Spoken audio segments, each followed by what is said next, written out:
Israel ha matado a 30.000 personas en 5 meses de ofensiva contra Gaza y a pesar de vetar varios alto el fuego en la ONU, Washington planea montar un puerto en el enclave para ingresar ayuda humanitaria, según filtraciones del discurso de Joe Biden de esta noche.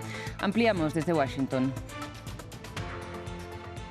Crece la OTAN y se hace con las costas del mar Báltico. Suecia se convierte en el miembro 32 de la alianza militar tras un largo camino de ingreso que inició junto a Finlandia cuando Rusia invadió Ucrania. Haití continúa bajo estado de excepción. El gobierno en funciones y sin control total del territorio extiende las medidas de emergencia hasta el 3 de abril. Mientras el primer ministro Ariel Henry está fuera del país y los grupos armados quieren derrocarlo. Buenas tardes y bienvenidos a las noticias de France 24 en español. Soy Rosa Pérez Masdeu y es para mí un gusto acompañaros.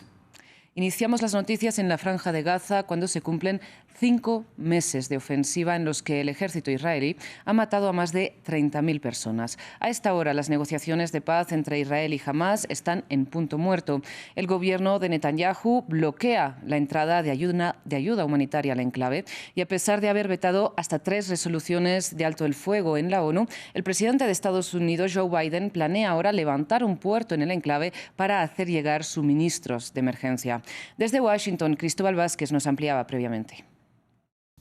Se espera que use este espacio prime time en televisión nacional para dar un discurso de campaña en donde Biden resaltará los logros de sus últimos 3 años de gobierno, resaltará también la lucha para defender los derechos reproductivos de la mujer y su trabajo para mejorar la economía de los estadounidenses promedio de clase media. Biden anunciará también que Estados Unidos construirá un puerto y muelle temporales en la costa de Gaza para proporcionar una nueva ruta para la ayuda humanitaria, un plan que hace parte de las órdenes de Biden para inundar la zona con asistencia humanitaria que llegue por aire, tierra y mar. Entre sus invitados estarán los padres del reportero del Wall Street Journal encarcelado por Rusia, Evan Gershkovich, y mujeres como Kate Cox, que huyeron de estados republicanos que prohibían el aborto como Texas.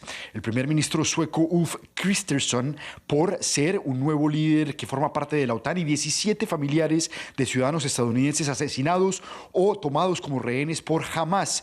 Katie Britt, senadora republicana en su primer mandato por Alabama, ha sido seleccionada por el liderazgo del Partido Republicano para dar la respuesta del partido al discurso del Estado de la Unión del presidente Biden, que empezará a las 9 de la noche, hora del este de Estados Unidos. Precisamente en France 24 los invitamos a seguir el discurso del Estado de la Unión del presidente Joe Biden desde las 9 de la noche, hora de Bogotá, Quito y Lima, y las 11 de Buenos Aires y Montevideo. Por otro lado, y a pesar de la oposición internacional expresada incluso por aliados del propio Israel como Estados Unidos o la Unión Europea, el primer ministro israelí Benjamin Netanyahu aseguró que mantiene su plan de invadir Rafah. Recordemos, la ciudad en el extremo sur del enclave palestino, donde más de 1 millón de civiles están atrapados. Los militares israelíes seguirán operando contra Hamás en toda la franja de Gaza, incluso en Rafah, el último bastión de Hamás. Quien nos dice que no actuemos en Rafah, nos dice que perdamos la guerra y eso no sucederá. Y para un centenar de familias israelíes se cumplen también hoy 5 meses desde que sus familiares están secuestrados por Hamás en la Franja de Gaza. Y muchas de estas familias siguen haciendo campaña alrededor del mundo por un alto el fuego inmediato. Recordemos que Israel recuperó a la mayoría de rehenes bajo el acuerdo de tregua de noviembre y alrededor de 130 personas siguen detenidas. 5 meses de guerra, 5 meses de infierno para las familias de los rehenes en Gaza. Israel cree que 130 personas raptadas el 7 de octubre siguen en poder de Hamás. Al menos 31 de ellas habrían muerto. El jueves, en la embajada israelí de Londres, los familiares suplicaron un acuerdo de alto el fuego. No son solo un cartel. Son la familia de alguien, son nuestra familia. Al final tenemos que presionarlos para que hagan lo humanitario y acepten el acuerdo humanitario que está sobre la mesa. Entre los rehenes que siguen desaparecidos hay soldados, mujeres y 2 niños pequeños. A la urgencia de las familias se suma un informe de la ONU publicado el lunes que afirma que algunos rehenes han sido violados y torturados. France 24 habló con la funcionaria de la ONU que dirigió la misión.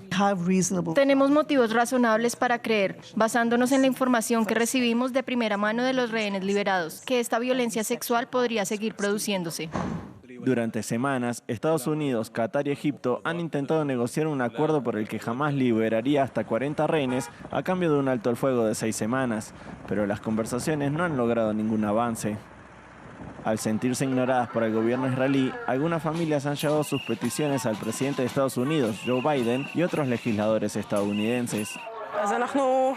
Estamos aquí para hacer un llamamiento al presidente de Estados Unidos, Biden, para que nos ayude a doblarle las manos al gobierno israelí, al primer ministro de Israel, para que se decida a poner fin a esta pesadilla y traiga a los rehenes a casa. Un punto conflictivo en las negociaciones, Israel quiere saber qué rehenes siguen vivos. Hamás afirma que obtener esta información es imposible durante los combates. Además, que algunos de estos rehenes fueron capturados o vendidos a otros grupos islamistas. Pasamos a noticias ahora de Sudán, porque a punto de cumplirse un año ya desde el estallido de la guerra entre el ejército regular y las fuerzas de apoyo rápido, el secretario general de la ONU, Antonio Guterres, pidió a las partes honrar el espíritu del mes sagrado del Islam, del Ramadán, y acordar un cese el fuego. Hunger is stalking Sudan. El hambre acecha a Sudán. Unas 18 millones de personas padecen una grave inseguridad alimentaria. Esta es la cifra más alta jamás registrada durante la temporada de cosecha. Sin embargo, se espera que las cifras aumenten aún más en los próximos meses. Ya estamos recibiendo informes de niños que mueren de desnutrición. En otras noticias, como decíamos, Suecia ya es parte de la OTAN, en concreto el miembro número 32. Con una ceremonia en Washington, Estocolmo certificó su ingreso a la alianza y también el abandono de su histórico no alineamiento militar. Un camino que, recordemos, inició junto a Finlandia a raíz de la invasión de Ucrania. Y al sumar el territorio sueco, ahora la organización controla la inmensa mayoría de las costas del Mar Báltico y aumenta también su potencial naval. La OTAN cuenta oficialmente con 32 miembros. El ingreso de Suecia a la Alianza Transatlántica se hizo oficial luego de una ceremonia en Washington. El primer ministro sueco resaltó la importancia de este suceso. Estaremos a la altura de las altas expectativas de todos los aliados de la OTAN. Permaneceremos unidos. Compartiremos cargas, responsabilidades y riesgos con otros aliados. Hoy es una victoria para la libertad. Suecia ha tomado la decisión libre, democrática, soberana y unida de unirse a la OTAN. Estocolmo podrá aportarle al bloque capacidad militar sin necesidad de modernizarse, dado que lleva años modernizando su armamento y haciendo las reformas necesarias para adaptarse a las exigencias de la alianza, tal como el aumento de inversión en defensa o del número de efectivos, que planea sean 90.000 para 2030. A la espera de los procesos de ingreso de Ucrania, Georgia y Bosnia-Herzegovina, Moscú suma problemas en su frontera con Europa. Con la entrada de Suecia, la OTAN suma influencia clave en el Mar Báltico, lo que dificultaría el tránsito de la flota rusa en San Petersburgo y Kaliningrado. Las condiciones de navegación del Mar Báltico son una de las especialidades militares que aportará Suecia, según un analista del CIPRI, el Instituto Internacional de Investigación para la Paz de Estocolmo. Suecia está particularmente calificada para operar en el Mar Báltico, que es una región muy especial. Es como aguas poco profundas en las que realmente no se puede ver muy bien, por lo que Suecia es muy buena en eso y también tiene una serie de otras capacidades, principalmente navales y su fuerza aérea, por lo que Suecia también está incorporando fuertes activos militares. El ingreso de Suecia, sumado al reciente de Finlandia, son significativos para la OTAN y un nuevo revés para el Kremlin. Cerramos en Haití, donde, sin un control total del territorio, el gobierno en funciones alargó el estado de excepción hasta el 3 de abril. Sin embargo, la medida no impidió hasta el momento que avancen los enfrentamientos entre la fuerza pública y las bandas armadas que quieren derrocar al primer ministro también en funciones, Ariel Henry, quien, recordemos, se encuentra en Puerto Rico de forma indefinida, mientras el líder pandillero conocido como alias Barbecue amenazó con que el país se dirige a una guerra civil si la comunidad internacional sigue apoyando al mandatario.